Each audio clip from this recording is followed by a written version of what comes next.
కేంద్రంలోని బీజేపీ ప్రభుత్వం రాబంతుల్లాంటి కార్పొరేట్ కంపెనీలకు దోచిపెడుతోంది. పేదలను మాత్రం పీక్కు తింటోంది. మరో దగా స్కీమ్ ను దేశ ప్రజల మీద రుద్దేందుకు మోడీ సర్కార్ సిద్ధమవుతోంది. అదే స్మార్ట్ కరెంటు మీటర్ల ఏర్పాటు. ఫోన్ మాదిరిగా ముందే వీటిని రీఛార్జ్ చేసుకోవాలి. లేదంటే ఈ ప్రీపెయిడ్ మీటర్లు ఆటోమేటిక్ గా కరెంటును కట్ చేస్తాయి. ఇక నెలవారీగా రీఛార్జ్ చేసుకున్నా లిమిట్ కు మించి కరెంటు వాడితే కరెంటు కట్. జేబులో డబ్బులు లేకుంటే చీకట్లో మగ్గాల్సిందే. అర్ధరాత్రైనా కరెంటు పోవచ్చు, పగలైనా పోవచ్చు. ఇదో స్మార్ట్ దోపిడీ.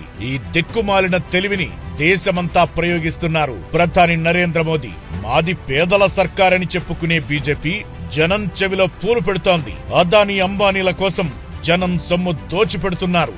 బ్యాంకులకు కన్నాలేసే దొంగ వ్యాపారవేత్తలకు లక్షల కోట్ల రుణాలు మాఫీ చేస్తారు. పేద మధ్య తరగతిని మాత్రం మీరు చచ్చినా పర్వాలేదు గాని దేశాన్ని మోయాల్సిందేనని చావు దెబ్బ కొడతారు. స్పీచ్ల్లో చిలుక పలుకులు, మోసాల్లో దొంగ ఎత్తుగడలు వేయడంలో ప్రధాని మోడీ, ఆయన శిష్యుడు అమిత్ షా తరువాతే ఎవరైనా. ఈ మీటర్లు పెడితే విపరీతమైన బిల్లులొస్తాయి. ఇప్పుడు 500 బిల్లు వస్తుంటే ప్రీపెయిడ్ మీటర్లు ఏర్పాటు చేస్తే 700 రావచ్చు, 1000 దాటొచ్చు. ఇవో దగుల్బాజీ చైనా మీటర్లు ఇప్పటికే కొన్ని రాష్ట్రాల్లో ఏర్పాటు చేశారు. యూపీలోని చాలా గ్రామాల్లో కరెంటు బిల్లులు కట్టలేక వాటిని పీకి నేలకేసి కొడుతున్నారు జనం. మాకీ ప్రీపెయిడ్ మీటర్లు వద్దు బాబోయ్ అంటూ ఆందోళనలు చేస్తున్నారు.